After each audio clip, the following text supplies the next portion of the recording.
agis sous 24 heures. Parce que la majorité, et même moi je peux retomber dans mes travers parfois, on réfléchit. On nous a appris à l'école à faire des thèses, antithèse-synthèse, à faire des plans, faire des Excel, etc. Alors qu'en vrai, t'as une idée, tu veux la tester, tu descends dans la rue, tu testes plein de types de gens différents, tu leur pitches le truc, tu essaies de leur vendre. C'est un super exercice. Sous 24 heures, si tu n'es pas descendu dans la rue, essayer de vendre à des inconnus, t'as perdu.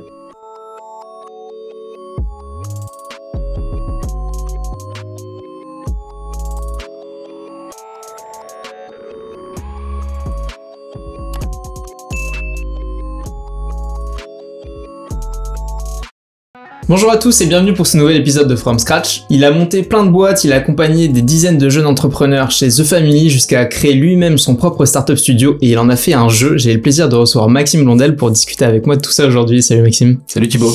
Merci beaucoup de prendre le temps de venir discuter de tout ça avec moi.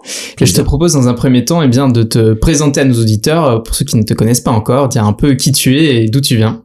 Yes, je m'appelle Maxime Blondel, j'ai 27 ans. Ça fait 3 ans que je dirige une société que j'ai créée qui s'appelle The Secret Company.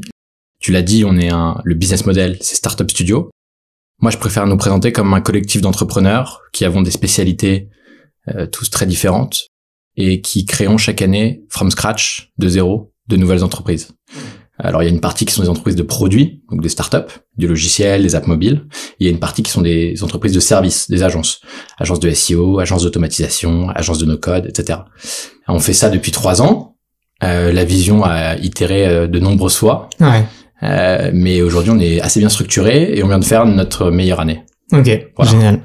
Alors, est-ce que tu peux nous raconter, avant d'avoir monté Secret Company, un peu comment t'es arrivé à l'entrepreneuriat, qu'est-ce qui t'a donné envie, d'arriver dans cet écosystème-là? Je visais pas un écosystème, je suis tombé dessus par hasard. Moi, je voulais être journaliste. Ok. Et donc, j'étais au lycée, j'avais 16, 17 ans, je voulais être journaliste. Et je me suis dit, allez, je voulais faire de la radio à la base. Ok. J'ai été élevé avec l'oreillette sous l'oreiller, avec Diffoul, etc. Donc je savais pas si je voulais être journaliste radio ou animateur radio, mais je voulais faire de la radio. Et finalement, j'ai lu des articles où je voyais que ça recrutait pas beaucoup. En tout cas, c'est ce qui se disait. Et je me suis dit, allez, journaliste web, c'est pas mal. Sachant que moi, j'ai grandi en jouant à des jeux vidéo, Guild Wars, Warcraft, etc. Donc j'étais plutôt un gros gamer. Et je me suis dit, allez, journaliste web, ça peut être pas mal. En tout cas, on disait que ça recrutait plus à l'époque. Donc je me suis mis sur Twitter à suivre des journalistes. J'avais une petite particularité, c'est que j'apprenais par cœur les bios Wikipédia de tous les journalistes. Donc à l'époque, tu me citais, je sais pas, ceux qui étaient en vogue, Yann Barthès, qui était remonté, Pourquoi tu faisais ça? Harry Roselmack. J'étais bizarre. Non, je sais pas, ouais. En fait, j'étais tellement passionné que je passais des nuits à lire tout ça, quoi. Et en fait, sérendipité, Wikipédia, j'allais de lien en lien. Donc après, je les suivais sur Twitter, ces gens-là. En tout cas, j'essayais. Et sur Twitter, en fait, j'ai commencé à suivre des médias entrepreneuriat. Et j'ai découvert les entrepreneurs. Et c'est là où je me suis dit, en fait, clairement, c'est par, je pense, mimétisme social. Je me suis dit, je veux beaucoup plus, ils ont l'air plus passionnés, les entrepreneurs, que les journalistes. Et je me suis dit, par extension, tu vois, t'es happé par la passion et tu te dis, non, mais je veux être ces gens-là, je veux être passionné, moi. Ouais, et donc, j'ai commencé à m'intéresser à ça, suivre quelques journalistes sur Twitter, entrepreneurs sur Twitter. Et voilà. Ça s'est fait comme ça. Et après, moi, j'ai toujours créé, j'ai beaucoup composé de musique. J'avais un groupe de rock au lycée. Les gens le savent pas forcément, même mes proches. J'ai écrit un livre à 16 ans. Que j'ai jamais publié. C'était sur quoi? C'était, une, Inception, et c'est un roman policier. D'accord. Pour en parler un peu plus, ça s'appelait Ce roman est une daube. Ok. Et c'était Inception au sens où ça racontait la vie d'un auteur qui se faisait kidnapper parce qu'il vendait trop de livres. Et en fait, pour ses ravisseurs lui disaient que voilà, s'il voulait pas être exécuté, il fallait qu'il vende moins de livres. Et il a décidé de changer le nom de son livre au dernier moment, donc il appelait Ce roman est une daube, ce qui s'est avéré être une opé de com finalement incroyable. Parce que ça dénotait par rapport aux autres livres sur les étables. Du coup, le livre s'est très bien vendu et le héros, l'auteur, a été exécuté. Et l'idée, c'était que tu fermes le bouquin, tu regardes la couverture, tu te dis, ce roman est une daube. Ah, mais c'est le livre que j'ai lu. Donc, il y a un petit côté inception. J'avais 16 ans. Mais bon, tu vois, je le raconte sans honte. En vrai, je suis assez fier, c'était marrant. Il a pas été publié et j'ai pas eu le courage d'aller le montrer à des maisons d'édition. Donc, probablement que c'était une daube. mais j'ai toujours créé. J'ai toujours écrit tu vois, des musiques, un roman, et j'ai toujours monté des projets avec des potes. Et ce qui m'a mis vraiment dans le bain de l'entrepreneuriat, c'est que par hasard, je me suis retrouvé président de l'association étudiante, le BDE de mon école, l'IUT Paris Descartes. D'accord. Et c'est là où j'ai pris goût à monter des projets. Parce qu'en fait, chaque événement dans l'année, que ce soit la soirée d'inté, le week-end d'intégration, le voyage au ski, le gala de fin d'année, on était une grosse école, 2000 personnes. Et c'est là où, en fait, il fallait penser un événement, sa communication, négocier avec des lieux événementiels le prix du billet, la sécurité, les barman, la logistique, remplir les événements, donc réussir ta communication, gérer la comptabilité. En fait, c'est une petite société à une échelle étudiante. Ouais. Et c'est là où je me suis dit, ouais, c'est le truc qui me passionne, qui me fait que je me couche tard la nuit. Et après, ça s'est fait assez naturellement. Après l'UT, j'ai arrêté mes études. J'ai monté une première, ce qu'on disait, start-up. Ouais. Qui n'avait rien d'une start-up. On a fait toutes les erreurs du monde. Ouais. C'était une app mobile pour aider les jeunes à trouver du travail. Okay. Et on a fait tout ce qu'il ne faut pas faire. Mais bon, c'est une première expérience. Ouais. On n'avait pas de CTO. On était plus intéressé par avoir des articles dans la presse. Okay. Donc on était médiatisé dans Le Parisien, etc. C'est ton petit côté journaliste, ça.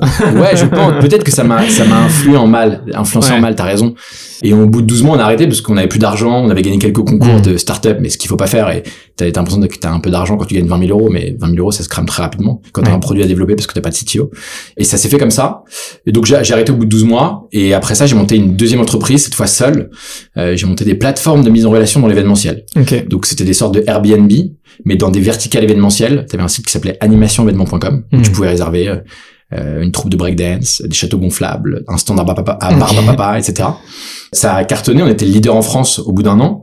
Et après, j'ai dupliqué ça sur d'autres verticales. J'ai lancé un site qui s'appelait unesalleaparis.com pour la location de lieux événementiels. Un site qui s'appelait traiteurparisien.com et un site qui s'appelait 1001foodtruck.com. Parce que j'avais identifié que dans la niche des traiteurs événementiels, il y avait une niche qui était grandissante en tendance, les food trucks.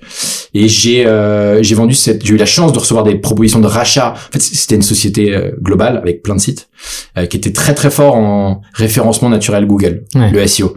Donc on était très haut placé. C'est comme ça qu'on avait des demandes tous les jours. Et que nous, après, on dispatchait au bon prestataire événementiel, en fait, tout simplement. Le même business model qu'Airbnb. Et au bout de 2 ans, j'étais seul, ça m'amusait plus trop, parce que les victoires, je les fêtais seul, et les échecs, enfin les difficultés, tu les éponges seul. Donc j'ai décidé de vendre. À ce moment-là, j'ai rencontré au même moment The Family, qui m'ont proposé de les rejoindre pour s'occuper justement des étudiants entrepreneurs chez eux. J'ai fait ça pendant 1 an et demi, et j'en suis parti au bout d'1 an et demi pour monter The Secret Company. Génial. Qu'est-ce qui t'a donné l'idée de créer The Secret Company? C'est un hasard total. Moi, j'étais pas fait pour monter un startup studio. Sur les 1 an et demi où je travaillais à The Family, les 6 derniers mois, on m'a dit, Max, tu vas changer de job. On sait que tu as monté ce qu'on appelle des MUS, des revenus passifs, ces plateformes de mise en relation. Nous, on aimerait bien créer une division qu'on appellerait MUS Factory pour créer des revenus passifs à The Family.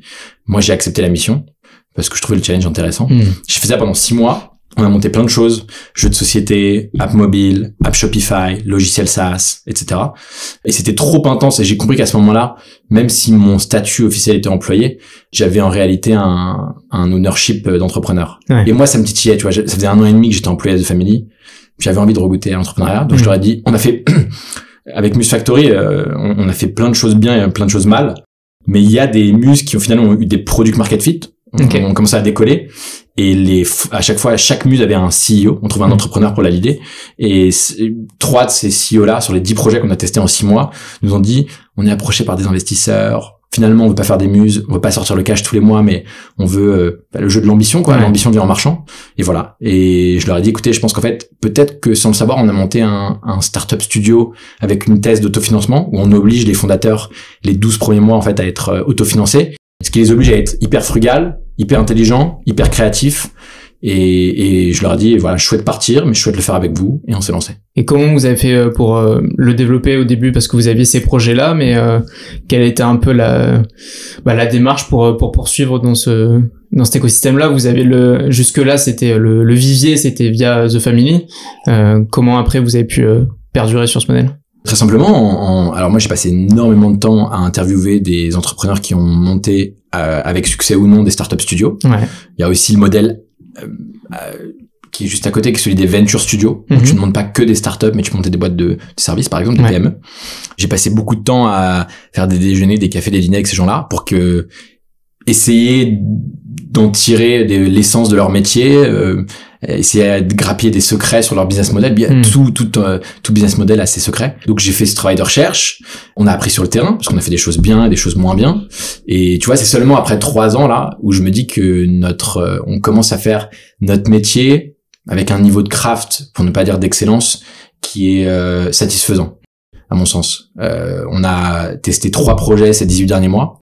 Il y en a 2 qui sont toujours en vie et les 2 viennent de lever des belles levées de fonds avec ce qu'on appelle des top tier investors. Enfin, en tout cas, en Europe, un dans le Web 2, un dans le Web 3, un dans l'éducation et un dans le Web 3, exactement, avec des investisseurs très solides. Donc c'est un bon signal parce que plus que de l'argent, tu prends aussi le network et les conseils et le support qui va avec ces investisseurs. Et c'est un bon signal que ces gens-là qui sont chevronnés croient en nous. Donc c'est la première année qu'on fait une sorte d'année masterclass. Donc c'est de toute façon, si on l'avait raté cette année-là, on aurait arrêté. Donc voilà, on a de la chance. Et aujourd'hui, concrètement, qu'est-ce que vous proposez dans ce Secret Company quand quelqu'un va venir vous rejoindre pour créer une boîte? Très simplement, nous on a en interne identifié, je dirais des idées de start-up, mais c'est pas exactement ça. Nous on identifie des problématiques sur le marché qui sont non résolues, grandissantes et d'avenir, au sens où on se dit que aujourd'hui, c'est des petites vaguelettes, mais qui vont devenir des tsunamis en termes de taille de marché, de tendance, d'industrie, etc. C'est un travail d'investisseurs de ce qu'on appelle les VC, venture capitalistes. On identifie ces problématiques et on les offre. Et soit nous, on va aller chasser des profils qu'on estime être le potentiel CEO idéal de ce projet-là, soit des gens vont venir à nous parce qu'on fait de la communication pour postuler et dire voilà mon parcours, voilà mes skills, hard skills comme soft skills. Est-ce que vous avez quelque chose pour moi? Et quand nous, on a un coup de cœur humain, un coup de cœur de parcours, des choses là, on dit écoute, on a quelque chose pour toi en stock. Et voilà. Derrière, on fait un test. Ça dure, en général, le test, c'est les 3 premiers mois où on n'incorpore pas la boîte. C'est assez organique. On travaille ensemble. On voit si nous, on aime travailler avec la personne, si la personne aime travailler avec nous. Et en général, au bout de 3 mois, on statue, on se dit bon, est-ce qu'on sent qu'on tient quelque chose? Est-ce qu'on a déjà des clients? Est-ce qu'on a déjà de l'intérêt? Est-ce qu'on y croit toujours après 3 mois? Parce qu'en général, en 3 mois, tu peux vite te démotiver pour un projet qui fonctionne pas. Et pendant ces 3 mois, on va essayer de mettre nous, ces CEO potentiels, dans des conditions avec nous, qui sont hardcore. On va essayer de voir les pires parts de leur personnalité. Comment ils réagissent dans la tempête, dans le chaos, quand il y a de l'inconnu, quand il y a des difficultés. De façon plus ou moins artificielle, on va essayer de créer des conditions d'entrepreneuriat très très très intenses sur les 3 premiers mois, ce qui vont nous faire dire ok, c'est crash testé, on sait si on veut travailler sur 10 ans avec cet entrepreneur-là. Sachant que nous, en tant que startup studio, vu qu'on on redémarre des batchs de startup tous les 18 mois à peu près, en fait, notre proposition de valeur, elle est simple. Une fois qu'on a matché une idée qu'on a au coffre avec un entrepreneur qui est pour nous le CEO idéal, on va l'aider à co-construire toutes les fondations de son entreprise. Donc, les premières fondations, c'est trouver des cofondateurs, parler à des utilisateurs, comprendre plus intimement son marché, trouver les 100 premiers clients hardcore fans. Ça va être aussi, du coup, derrière, recruter les premiers employés, jusqu'à, en général, entre le 12e et le 18e mois. C'est là où on va l'aider à lever des fonds. Et à post-levée de fonds, si on estime que les fondations de la boîte, en termes de people, product et distribution sont solides, nous, on va s'effacer petit à petit, parce qu'en fait, aussi, on ne sert plus à rien, et continuer à être dans l'opérationnel, ce serait être un niveau de risque trop grand. Donc à ce moment-là, nous, il nous reste 25% des parts de la société. On est juste pour le coup, un advisor, on va dire. Ok. Donc, dès le début, vous avez que 25% des parts? Ouais, nous, on prend 25% des parts. On a un postulat qui est très simple. Notre métier, si tu prends son essence, c'est là où on crée vraiment de la valeur. Évidemment, c'est en trouvant des problématiques marché d'avenir, mais c'est une sorte d'agence matrimoniale. D'abord, entre le CEO et la problématique marché, c'est un match. C'est un vrai travail d'agence matrimoniale. Et ensuite, entre un CEO et son premier cercle de 10 membres d'équipe. Donc, en général, c'est 2-3 cofondateurs avec qui il faut qu'il aime, travailler, mais surtout vivre, parce que c'est une aventure humaine. C'est souvent ça qui peut faire défaut aux associations entrepreneuriales. C'est les chaussettes qui traînent dans un couple, on va dire. Ouais, clairement. Et voilà, c'est ce qu'on fait. Ok. C'est quoi un peu les difficultés auxquelles vous avez dû vous confronter? La difficulté première d'un startup studio, c'est que déjà, il y en a très très peu qui ont essayé de monter un startup studio. Je te parle pas des startup studios, des grandes entreprises corporate, qui sont souvent, je vais le dire ce que je pense, beaucoup de bullshit. C'est souvent c'est de la communication externe pour dire on innove. Mais factuellement, il y a quasiment si ce n'est aucune startup digne de ce nom qui est sortie d'un startup studio corporate. Pour plein de raisons très complexes. C'est compliqué pour les grands groupes de créer des ovnis comme le sont les startups. Ça, c'est la première. Et c'est assez peu documenté. Tu veux monter une agence, tu vas sur la chaîne YouTube de Hormozi, tu sais comment c'est presque scientifisé et c'est streamliné sur comment bien monter une agence. Tu veux monter une startup, il y a beaucoup de documentation. Y Combinator qui en fait un travail incroyable là-dessus. Tu montes un startup studio, bon courage pour trouver la documentation. Donc c'est pour ça que moi j'ai passé beaucoup de temps à faire des déjeuners, des dîners, des cafés avec des entrepreneurs qui ont essayé d'en monter, dont certains rares à succès qui sont toujours en train de jouer à ce jeu-là. C'est un jeu pas facile, hein. Enfin, monter une startup à succès une fois dans sa vie, c'est difficile. Alors essayer d'en monter 2 par an ou 3 par an, bon courage. Mais bon, peut-être qu'on est un peu maso. Donc ça, la première difficulté, c'est arriver à trouver de la documentation pour se dire est-ce que je fais bien mon travail ou pas, et comment j'ai du feedback rapide du marché et de pairs entre guillemets, de advisors sur est-ce que je fais bien mon travail parce que eux l'ont vécu avant moi. C'est la première chose. La deuxième, c'est la feedback loop. Une startup ou un startup studio et un fonds d'investissement en général. Parce qu'on structurellement on est un fonds d'investissement. Notre business model, c'est de prendre des participations dans des startups qu'on co-crée. À ce moment-là, un fonds d'investissement, un startup studio, on a une feedback loop. Donc le marché nous donne un feedback de est-ce qu'on a bien fait ou pas notre travail à 10 ans. Ce qui fait que dans 10 ans, on regardera notre portfolio de startup, on regardera quelles sont les valorisations des startups et quels sont leurs niveaux de revenus, le fameux MRR ou ARR, et on se dira ok, est-ce qu'on a bien fait notre travail. Mais là où quand tu fais une agence, tous les 24 heures, t'as une feedback loop. Tu sais si t'as plus de clients que les 24 heures précédentes, etc.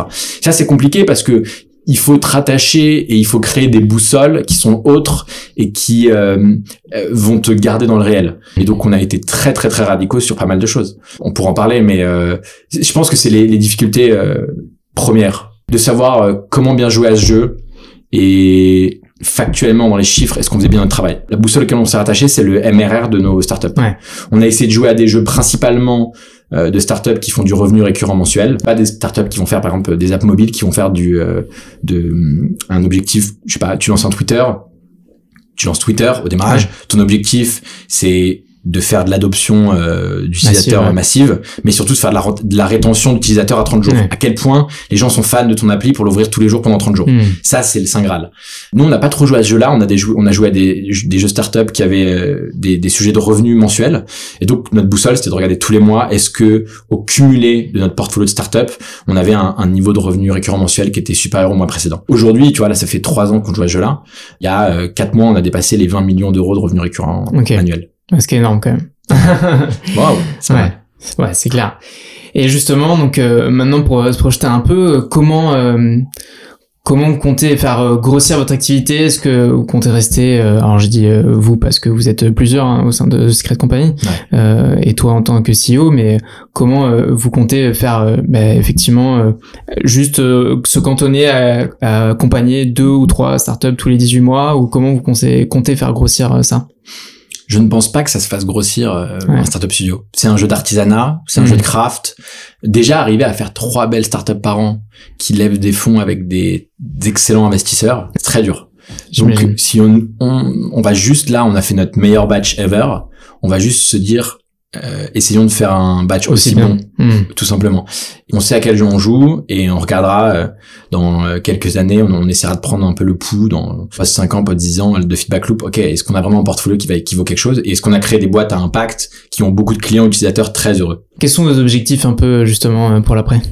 Continuer de s'amuser. Pour être très très franc avec toi, moi je m'ennuie très très vite. Je fais l'entrepreneuriat pour m'amuser. Je sais que c'est un jeu. Si je m'amuse plus, je vais arrêter, je vais faire autre chose. Si je voulais devenir riche, je jouerais à un autre jeu. J'irais faire du trading, j'en sais rien, tu vois. Jouer à un jeu aussi dur que le Startup Studio, et je l'ai démarré à 25 ans, ce qui est un peu insolent, je le comprends. J'ai décidé que ce serait la gloire ou l'échec total, la gloire ou la risée, tu vois. Je suis prêt à jouer à ce jeu-là. Je suis prêt à en assumer les conséquences. Ouais. Et qu'est-ce que tu fais pour t'assurer de toujours t'amuser? Oh bah c'est simple, hein. Si je me lève le matin avec le smile, voilà. Ou que j'arrive à travailler tard la nuit. Je suis pas quelqu'un du matin. Je suis plus un travailleur tardif, tu vois, dans la nuit. Ouais, mais je veux dire, est-ce que c'est tu t'amuses par rapport un peu aux industries, aux verticales que vous allez adresser, ou qu'est-ce qui fait que tu vas t'amuser en fait? Moi, ce qui me passionne, c'est d'arriver à matcher les bonnes personnes avec la bonne problématique marché. Que ce match-là, ce premier match, ça devienne leur projet de vie. Qui se disent pas juste, bon, je vais montrer ce projet-là avec The Secret Company pour 1 ou 2 ans. J'ai envie d'arriver à un niveau ésotérique où je me dis, ok, les gens, j'ai trouvé leur projet de vie et ils sont obsédés par ce projet-là parce qu'en fait ils se disent j'étais fait pour refaire ça. Et ça c'est pas facile et ça c'est passionnant quand tu y arrives, et on l'a réussi je dirais 4-5 fois sur des trentaines de projets réussis, hein. Faut se le dire, il y a beaucoup d'échecs. Et après moi je me prends de passion pour les entrepreneurs. Voir un entrepreneur singulier qui défonce son marché parce qu'en fait il est obsédé par ce marché et qu'il arrive à un niveau de relation hyper intime, de compréhension de son marché, ça me passionne. De voir des gens évoluer comme ça me passionne. Et de les aider à se magnifier, tu vois. On a un truc assez marrant, par exemple, c'est que si tu prends les 6 premiers mois de notre accompagnement, on a un jeu, il faut trouver le product market fit du projet. Schématiquement, il faut trouver 100 clients qui sont extrêmement fans de ta solution. Pour réussir ça, il faut beaucoup de chance, mais il faut pas extrêmement travailler. Ça demande du talent, ça demande de l'intelligence, et moi j'aime bien dire que c'est un jeu d'artiste. Il faut être un artiste, tu vois, t'as des guitares partout ici. C'est un jeu d'artiste. Tu peux ne pas te lever tôt le matin, trouver des product market fit. À mon sens, ça tient plus du talent et de la chance que du travail acharné. Mais une fois que t'as trouvé ce product market fit, le jeu est de croître. Et la croissance, ça crée du chaos, ça crée de la fatigue, ça crée plein de choses qu'il faut savoir absorber, manager, recadrer. Et à ce moment-là, l'exercice le plus dur qu'on fait avec les entrepreneurs avec qui on travaille, c'est d'arriver à les faire passer d'artistes à sportifs de haut niveau. Parce qu'en fait, pour pouvoir manager cette croissance, il faut se lever à heure fixe, bien manger, bien dormir, il faut être bien dans sa tête, faut prendre soin de son mental, etc. Et passer d'artiste à sportif de haut niveau, c'est le jeu humain le plus dur que j'ai vu de ma vie. Parce que c'est très dur, tu peux pas faire changer les gens, tu peux les faire évoluer. Et cette évolution-là, elle est hardcore à faire. Tu vois, les premières années de Secret Company, cette phase-là, je l'ai ratée 1 ou 2 fois. Je m'en suis énormément voulu. Et quand j'ai trouvé pourquoi je les avais ratés, ça m'a demandé à moi de faire ce travail-là, de passer d'artiste à sportif de haut niveau, pour donner l'exemple et pour comprendre intimement comment on y arrivait. Et une fois que j'ai réussi à le faire, j'ai réussi à le faire à d'autres, tu vois. Ok. Pourquoi tu l'avais raté, justement? Parce que j'étais encore un artiste. Ouais. Et pas un sportif de haut niveau. Ok. Ouais. J'avais pas compris comment on faisait, ni ce que ça... En fait, j'avais pas compris les sacrifices que ça incombait. Et quand je l'ai réussi, je pense que par mimétisme, les gens ils disaient ok, il l'a fait donc je peux le faire, il l'a fait donc je vais le faire, un peu sur ce d'orgueil. Et moi j'ai beaucoup, parce que j'ai un travail de kiné, j'ai un travail où je dois aider les entrepreneurs à être les meilleures versions d'eux-mêmes pour être des top CEO de leur startup. Donc un kiné il manipule pour ton bien, et moi c'est la même chose, j'essaie de te manipuler en tant qu'entrepreneur pour que tu deviennes la meilleure version de toi-même. Ne pas l'avoir fait avant, en fait je pouvais pas comprendre ce que ça incombait, et donc je manipulais mal. Voilà. Et t'as fait quoi pour justement devenir un sportif de haut niveau? J'ai pris un kiné, j'ai pris un masseur, j'ai pris un nutritionniste, j'ai pris un médecin qui faisait de la médecine indienne et japonaise. Je me suis remis au sport et je me suis mis une routine de travail. Alors qu'avant j'étais dans le chaos. Voilà. J'étais un créatif désorganisé. On parle donc effectivement de Startup Studio, vous n'êtes pas les seuls à proposer ça. Qu'est-ce que selon toi que tu fais qui vous permet de vous démarquer des autres? Oula, je connais pas tous les autres. Tu parles de qui? Non, mais selon toi, tu vois, par exemple La Chapelle, eFounders. Oh là, je sais pas. Tu vois, eFounders, pour le coup, on a de la chance, mais certains membres de leur équipe nous ont aidés ou nous ont donné des très bons insights. La première année, donc j'ai plus. Je les en remercie et pour le coup, j'ai plus d'admiration pour ce qu'ils ont réussi à faire. Maintenant, nous, on le fait très différemment, tu vois. eFounders, je crois qu'ils sont verticalisés sur des SaaS, Future of Work, donc très RH. Nous, on a une thèse qui n'est pas industrielle, on a une thèse qui est humaine. On aime accompagner un certain type d'entrepreneurs, qui sont des entrepreneurs jeunes, geeks, weirdo, ce qu'on peut appeler des petits génies du web. Plus des profils, je dis ça très schématiquement pour donner une image aux gens, mais c'est... on essaye de trouver des Mark Zuckerberg qui ont entre 16 et 25 ans. Voilà, tu vois. Des gens singuliers qui vont faire des produits ovnis singuliers que personne va comprendre au début, mais dire, mais c'est bizarre, sa startup. Sauf qu'une startup qui est bizarre au démarrage, c'est souvent très bon signe. Donc on le fait, je pense, très différemment de tout le monde. Et après, pourquoi on fait 20 millions d'ARR, en 3 ans? Je pense qu'on l'a fait avec beaucoup de cœur, beaucoup d'intensité, et qu'on a failli arrêter 2 fois, mais qu'on n'a pas arrêté parce que sursaut d'orgueil et qu'on était trop passionné par ce métier. C'est un vrai sujet, la résilience, hein. Même dans les plus belles startups que tu vois dans la presse, les histoires où des fondateurs sont sur le point de craquer ou alors qu'ils ont plus qu'1 mois de cash devant eux, il y en a des centaines. Donc je pense que tu reconnais la qualité d'entrepreneur à sa qualité de résilience. Ouais, bien sûr. Et selon toi, qu'est-ce que tu fais pour être un bon CEO? Moi, de Secret Company ou un bon CEO en général? De Secret Company, en l'occurrence, ouais. Un bon CEO de Secret Company, je peux t'expliquer ce que je fais, mais je suis pas sûr que ce soit des bonnes leçons entrepreneuriales pour les autres. Parce qu'un startup studio, c'est un type d'entreprise tellement singulier que même pour une agence ou pour une startup, ce serait des très mauvais exemples. On peut parler pour les CEO de façon générale. Hein. Ah, pour les CEO de façon générale? Vu que t'en accompagnes. Ouais. Qu'est-ce qui fait un bon CEO? Quelqu'un de passionné, quelqu'un d'intègre, quelqu'un de courageux, qui ne va pas se défiler pendant les tempêtes, qui ne va pas faire partie des rats qui quittent le navire quand c'est compliqué. Donc il faut beaucoup de courage, je le pense vraiment. Et c'est pour ça que nous, tu vois, les 3 premiers mois, on va mettre en place des tests qui testent le courage des entrepreneurs avec qui on travaille. Parce qu'en fait, pour eux comme pour nous, même si ça les met dans un environnement qui les pressurise, si on arrête vite, c'est un cadeau pour eux comme pour nous. On gagne tous du temps. Donc je pense qu'il faut être courageux, résilient, créatif. Les meilleurs CEO que j'ai vus sont des gens très créatifs. Ils trouvent des solutions inattendues dans les tempêtes. Et donc la créativité, ça se travaille. Et toi, est-ce qu'il y a un conseil qu'on t'a donné à titre perso qui a un peu changé ta perception, ta façon de faire les choses, d'entreprendre? Un peu le conseil qu'on t'a donné dans la vie. Un entrepreneur plus âgé m'a donné un conseil qui m'a simplifié grandement la vie. Il m'a dit: Max, dans la vie, il y a 5 choses structurantes: l'amour, la famille, le travail, la passion et les amis. C'est les 5 choses qui rythment tes 24 heures avec le sommeil. Mais pour parler des gens, on va dire, et des situations. Il m'a dit, voilà, c'est simple, si tu prends justement des coachs de sportifs de niveau, des managers d'artistes, etc., qui ont accompagné des gens singuliers, des gens qui ont vécu des vies intenses, si tu veux être dans la moyenne, tu peux te dire que tu vas arriver à allouer du temps à 3 de ces 5 piliers. Et tu vas avoir une vie moyenne. Mais that's fine, en fait. C'est ce que choisissent la majorité des gens. Et c'est cool. Si tu veux rentrer dans le top 10%, avoir une vie un peu plus singulière, il va falloir faire des choix sur 2 grands piliers. Ça ne veut pas dire que tu vas éluder les 3 autres, mais ça veut dire que tu vas être à l'aise de ne pas leur allouer beaucoup de temps, si ce n'est quasiment pas de temps, et que si ces gens-là te font des reproches, tu seras à l'aise de leur dire: je sais, je suis désolé, c'est un choix en fait. Donc imaginons que tes amis soient plus ta priorité pour les 5 prochaines années parce que tu veux te construire sur ta boîte. Si tes amis te disent ouais, tu viens plus boire des bières avec nous, etc., tu leur dis: ouais, je suis désolé. Et en fait c'est simple de leur dire ça parce que tu trouves pas une excuse. Tu dis pas: ouais, mais en fait mardi j'avais ce truc là qui m'a empêché de venir. Non, tu leur dis: je suis désolé, j'ai fait des choix en fait dans la vie et il faut faire des choix. Et si tu veux vraiment avoir une vie singulière dans le top 1%, il faut te concentrer ton temps sur un pilier. Mais ça, je pense que je conseillerais pas aux gens de le faire parce que les gens qui le font, ils le font naturellement et sans poser la question.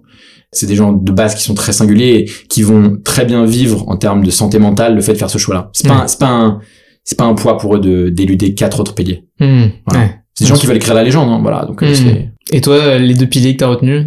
Moi, alors, ce qui est marrant, c'est que je trouve que c'est un truc qui peut changer tous les 3 à 5 ans. C'est des cycles un peu, tu vois. De la même façon, quand tu montes une boîte, en général, la phase des passer les 3 ans, c'est difficile, c'est des cycles. Je pense que les 3 premières années de Secret Company, j'étais extrêmement focus, évidemment, sur ma boîte, de Secret Company, qui, par chance, c'était aussi ma passion. Et moi, le 2e pilier, mes potes, qui sont ma famille. En tout cas, j'ai l'impression que c'est les gens dont au quotidien, je ne peux pas me passer pour un bon équilibre mental. Là où et j'ai été franc avec eux, ma famille, les voir une fois par mois, c'est le minimum. Mais tu vois, une fois par mois. J'ai pas besoin de les voir tous les jours. Voilà. Et je pense que là, tu vois, je suis arrivé dans un cycle où je suis beaucoup plus focus sur ma boîte et ma copine. Je vois un peu moins mes amis. Et c'est cool parce que eux aussi sont entrés dans des phases où, tu vois, ils ont des enfants, ils achètent des maisons. Enfin, moi j'ai 27 ans, on arrive dans un cycle où certains prennent d'autres chemins et c'est cool. Ouais, bien sûr. Voilà. Non, mais c'est clair. Est-ce qu'il y a quelque chose sur lequel tu aimerais travailler mais t'as pas eu le temps jusque-là? Sur moi-même? Ouais. J'ai remarqué un truc, c'est que ce qui m'a toujours sauvé, c'est ma créativité. Or, si je ne dors pas beaucoup, elle ne peut pas opérer. Et par exemple, tu peux me mettre tous les réveils de la Terre que tu veux. Si je ne veux pas me réveiller parce que je sens que je vais passer une mauvaise journée de fatigue, en fait, parce que j'ai pas assez dormi, je vais prendre les 2 heures de plus qu'il faut pour dormir. Et jusque-là, ça paraît contre-intuitif parce qu'on croit qu'il faut un rythme militaire, etc. Je vais compenser à me coucher plus tard pour faire ce qu'il faut faire dans la journée, tu vois. Mais sur les sujets d'horaire, en fait, d'avoir un rythme calé sur la rythme de la société, j'ai tout essayé, j'y arrive pas. J'ai peut-être pas tout essayé, mais j'essaie beaucoup de choses. Et il m'arrive de me décaler où en fait je travaille la nuit, je dors le jour. Enfin, des choses comme ça. Ouais. Ok. Mais en fait, je fonctionne pas. Il y a des gens qui fonctionnent avec des slots de productivité en mode le matin je dois faire ça, etc. Moi, je me réveille et je me dis ok, je me sens inspiré de faire quoi? Et je fonctionne à l'inspiration. Et vu que je me connais très bien et que je sais très bien m'écouter, je sais pas pourquoi, j'ai toujours su ce que je voulais faire et comment le faire, etc. C'est génial. Ouais, je me rends compte que c'est une grande chance quand j'en parle avec mes proches. Ouais. En fait, parfois j'ai une to-do et je dis non mais je veux pas du tout faire ça aujourd'hui en fait. Parce qu'en fait, je sais que si je veux créer de l'impact, il faut que je fasse un truc qui m'inspire et un truc pour lequel j'ai un flow sur le moment pour faire ça. Ouais, mais c'est super important de s'écouter, de toute façon, parce que sinon tu peux être contre-productif ou même faire des trucs qui servent à rien ou le faire un peu décision, ramer dans le mauvais sens, Maintenant qu'on s'est dit tout ça, si tu devais recommencer from scratch demain, donc plutôt une entreprise que The Secret Company, parce que ce serait un poil trop réducteur, qu'est-ce que tu ferais? Faut comprendre que j'ai créé The Secret Company de façon assez égoïste autour de piliers que je voulais dans ma vie. Par exemple, je voulais pouvoir voyager, donc j'ai créé un startup studio remote, ce qui est très rare pour les startup studios, et on arrive à le faire comme ça. J'ai créé un startup studio qui n'est pas verticalisé sur une industrie ou un métier, et on fait des boîtes autant, tu vois, on va avoir un logiciel SaaS dans la crypto, une app mobile, un jeu mobile, tu vois. On va faire des choses très diverses. Quand je disais ce que tu referais, c'est en termes de conseils, tu vois, si qu'est-ce que je ferais mieux? Ouais. En tout cas, si demain tu devais monter un projet, qu'est-ce que tu referais différemment ou pareil, ou un peu si tu dois monter une boîte, les premiers piliers un peu. Mais je referais rien différemment en réalité, parce qu'à chaque fois qu'on a vécu deux grosses crises où je me suis demandé si j'allais arrêter ou pas, ça a été dur. Heureusement que j'ai eu du très bon soutien de mes proches, de mes conseillers, etc. et de mes équipes. Mais à chaque fois, j'en ai tiré une leçon où j'ai redesigné The Secret Company avec cette leçon, et ça a complètement fait passer l'entreprise à un autre niveau. C'est comme si après chaque tempête, en fait, tu pouvais construire un bateau qui est beaucoup plus gros, beau et mieux structuré. Et vraiment, c'est pas du bullshit, genre. Mais c'était quoi ces leçons? Par exemple, la première année de Secret Company, je me suis rendu compte que je me suis beaucoup trop rendu. Tu vois, on avait 3 projets en parallèle. Je suis beaucoup trop devenu le CEO des projets. J'étais le leader. Or, c'était pas à moi d'être le leader. Vu que nous, notre métier, c'est de s'effacer au bout de 18 mois. Et quand je m'en suis rendu compte, il était trop tard. T'as monté une boîte avec quelqu'un qui aurait dû être le CEO et en fait, il t'a laissé l'être, ou t'as trop pris de place, j'en sais rien. Et à ce moment-là, ça a été compliqué parce que du coup, il a fallu gérer avec ces gens-là et leur dire, écoute, il y a un problème, je pense que je suis trop le CEO. Tu penses que je suis le CEO alors que moi, le deal qu'on avait, c'est que je vais partir dans quelques mois. Ouais, bien sûr. Et ça, c'est des discussions pas faciles à avoir. Certains le prennent avec plus ou moins d'intelligence, plus ou moins de mesquinerie, et il a fallu gérer ça. Ça a été dur. Et à ce moment-là, je me suis dit, ok, c'est juste une leçon entrepreneuriale. Il va juste pas falloir, sur le prochain batch, si t'arrives à ne pas le réitérer, ce sera un succès. Ça a été le challenge de la 2e année. Et tu vois, le challenge de la 3e année, ça a été de faire en termes de fonds levés et qualité des projets, en fait, des projets qui allaient tous intéresser des très bons investisseurs. Ce qui avait été pas notre cas par le passé, parce qu'on avait une thèse d'autofinancement plutôt. On avait quelques boîtes qui avaient levé des fonds, mais des petits montants, BSAR, etc. Là, on a créé des boîtes qui ont levé avec des très beaux investisseurs. Et c'était un test sine qua non à notre à ce que vous faites qu'on continue. Ouais, bien sûr. Quel était un peu le plus gros échec que t'as pu connaître et sur lequel t'as su capitaliser? Le plus gros échec. Celui-ci en était un gros, hein. Quand je me suis rendu compte que je m'étais trop rendu CEO de chaque projet. Bien sûr. Ça voulait dire que je faisais pas très bien mon métier de startup studio. Mais je pense que, vu qu'il n'y a pas de documentation, c'est un passage un peu obligé. Surtout quand t'as un leadership naturel. Je pense que ça m'a fait défaut. Les autres, non, alors si, un des trucs, mais même dans tous mes projets entrepreneuriaux, tu vois, la première boîte que j'ai plantée, la deuxième que j'ai revendue, etc. Quand tu démarres un projet, devenir intime avec ton problème que t'attaques et ton marché, et comprendre en fait les clés de voûte de succès, ce qu'on appelle les facteurs clés de succès, comprendre comment tu gagnes au jeu auquel tu as choisi de jouer, c'est essentiel. Tu veux monter une application mobile consumer qui doit être une application réflexe dans le smartphone des gens sur au moins 30 jours de rétention. Si t'as pas de CTO avec toi et une équipe d'UX designer de talent, ou que toi tu ne te formes pas pour devenir brillant à ces sujets-là, t'as perdu d'avance. Tu peux pas gagner. Et il y a des facteurs clés de succès. Il faut en fait, il faut comprendre les règles du jeu. Ouais, faut savoir les identifier. Ouais. Et comprendre qu'est-ce qu'il faut faire pour gagner, tout simplement. Ouais. Et ça, je l'ai appris dans le dur. Et maintenant, c'est un travail que je fais le plus tôt possible dans chaque projet. Si je me retire de l'affect du nom du projet, du logo, blablabla, etc., je regarde, ok, quel joue en jeu, comment on gagne. Et si je sais pas comment gagner, comment je peux rencontrer des gens qui l'ont fait avant moi ou qui sont en train de le faire en même temps que moi et qui, je pense, vont être des bons conseillers pour gagner. Voilà. Ouais, carrément. Si tu devais donner un conseil à quelqu'un qui voulait se lancer demain dans l'entrepreneuriat, qu'est-ce que ce serait? Agis sous 24 heures. Pourquoi? Qu'est-ce qui te fait dire ça? Parce que la majorité, et même moi je peux retomber dans mes travers parfois, on réfléchit, on nous a appris à l'école à faire des thèses, antithèses, synthèses, à faire des plans, à faire des Excel, etc. Alors qu'en vrai, t'as une idée, tu vas la tester, tu descends dans la rue, tu testes plein de types de gens différents, tu leur pitches le truc, tu essaies de leur vendre. C'est un super exercice. Sous 24 heures, si tu n'es pas descendu dans la rue, essayer de vendre à des inconnus, t'as perdu. Il y a une idée justement ou un concept que t'aurais aimé développer et que tu regrettes de pas avoir poussé? De nos projets? Ouais. Ou en tout cas, que ce soit avant ou après ou dans The Secret Company, ouais. Non, là on travaille sur je travaille sur des nouvelles problématiques marché, identifier des nouvelles problématiques marché pour notre prochain batch. On a quelques belles idées de start-up au coffre qui m'excitent pas mal. Et en plus j'ai l'impression que chaque année c'est un peu plus ambitieux et on fait un peu mieux notre travail, donc c'est assez agréable. Mais sinon, pour te répondre, j'aurais rêvé de me créer Airbnb. Je suis très triste de pas l'avoir créé. Ouais. J'étais trop petit. J'étais encore c'est sûr dans les jupons de ma mère, malheureusement. Ok, génial. Si tu pouvais rencontrer n'importe quel entrepreneur français pour parler 1 heure business avec lui, qui ce serait? J'ai eu la chance de passer 1 heure avec Xavier Niel, sans téléphone, sans micro. Donc ça c'est fait. Et j'en ai tiré ce que j'avais à en tirer. Du coup, Bernard Arnault. Okay, ouais. Il est haut dans les classements des entrepreneurs. Il est pas mal. Il a créé quelque chose de gigantesque, de solide, de singulier, de rare. Donc, j'aimerais me retrouver 1 heure avec lui pour discuter, Là, on peut parler d'Empire, clairement. Ouais. C'est même, c'est assez incroyable. Waouh. Sa bio est incroyable, d'ailleurs, pour ceux qui l'ont pas lu. Et en plus, tu vois, je me suis pas du tout assez intéressé. Je vois juste le classement, dans les entrepreneurs français. Ta question c'est sur les Français. Bon, tu vois, j'ai déjà parlé 1 heure avec Xavier Niel. Bernard Arnault, ce serait cool. J'apprendrai des trucs, c'est sûr. Ouais, c'est clair. Ouais. J'espère en tout cas. Ouais, c'est clair. Est-ce que tu aurais quelqu'un à me recommander pour passer sur ce podcast? Oui. J'étais dans leur bureau hier. Un entrepreneur incroyable qui s'appelle Morgan Pellissier, qui est le CEO de Sparkmate. Leur mission, c'est de créer le paradis sur Terre pour les ingénieurs passionnés de prototypage, de hacking, et qui vont travailler sur des problématiques clients pour construire des prototypes et des MVP.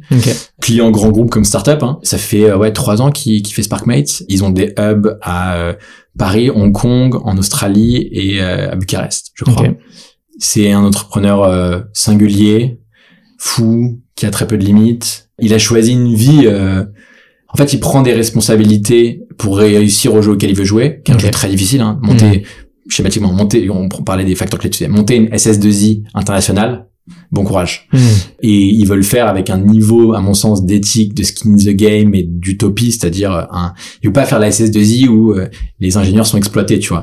Il part vraiment du bonheur de ses équipes et après, il trouvera les clients. Il a plus une thèse produit que distribution, initialement.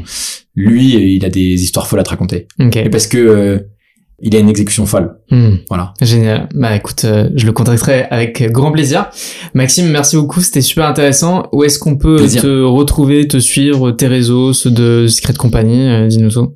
Vous pouvez m'envoyer un mail, blondie avec un y @thesecretcompany.co.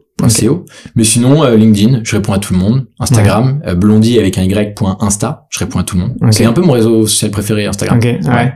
J'aime bien. Voilà, envoyez-moi un message, quel que soit votre besoin, que vous cherchiez votre prochaine aventure, que vous vouliez parler d'une idée de start-up que vous avez. Ok, génial. Bah écoute, je mettrai tous les liens en description de l'épisode.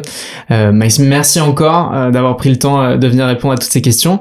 Merci à vous qui avez regardé cet épisode jusqu'au bout. J'espère que ça vous a plu. Si vous êtes toujours là, n'hésitez pas à partager cet épisode parce que je suis sûr que ça vous a nécessairement intéressé. Et puis je vous dis à très vite pour un nouvel épisode. Salut!